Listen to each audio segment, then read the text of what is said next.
Operation Hummer ஆரம்பித்தது பெருஞ்சமர்.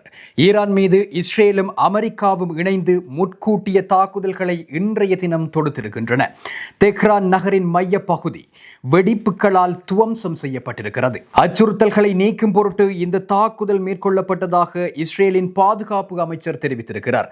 அமெரிக்காவும் தாக்குதல்களை நிகழ்த்தியிருப்பதை அமெரிக்க ஜனாதிபதி டொனால்ட் ட்ரம்ப் காணொலியொன்றை வெளியிட்டு உறுதிப்படுத்தியிருக்கிறார். அந்த காணொலியில் அமெரிக்கா ஈரானில் பாரிய அளவிலான போர் நடவடிக்கைகளை தொடங்கியுள்ளதாக தெரிவித்திருக்கின்றார். ஈரானின் இந்த ஆட்சி அணு ஆயுதங்களை வைத்திருக்க அனுமதிக்கப்பட முடியாதது என்று இஸ்ரேல் பிரதமர் பெஞ்சமின் நெதன்யாகு தெரிவித்திருக்கிறார்.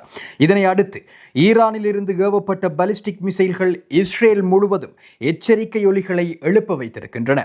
ஈரானின் இஸ்பஹான், குவோம், கராச், ஹெர்மன்சா, தெஹ்ரான் ஆகிய 5 நகரங்கள் இஸ்ரேலின் தாக்குதலுக்கு உள்ளாகி இருக்கின்றன. இந்த தாக்குதல்களை தொடர்ந்து ஈரானின் அரச தொடர்பு செய்தி நிறுவனங்களும் இணையதளங்களும் சைபர் தாக்குதல்களுக்கு உள்ளாகி இருக்கின்றன. உங்களுடைய அரசாங்கத்தை நீங்களே சுவீகரித்துக் கொள்ளுங்கள் என்று ஈரானிய மக்களை நோக்கி அமெரிக்க ஜனாதிபதி டொனால்ட் ட்ரம்ப் தெரிவித்திருக்கிறார்.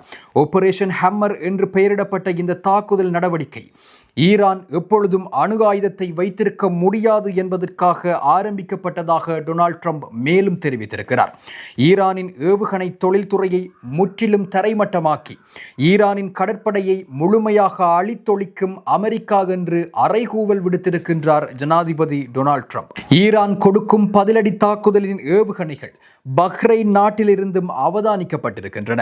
டோஹா உட்பட வளைகுடா பிராந்தியத்துக்கான விமானங்கள் தற்பொழுது பயணப்பாதை மாற்றப்பட்டிருக்கின்றன. இந்த பகுதியில் அமெரிக்காவின் பல இராணுவ இலக்குகள் காணப்படுகின்றன. அதில் கடலில் தரித்து நிற்கும் அமெரிக்க கடற்படை கப்பல்களும் அடங்குகின்றன.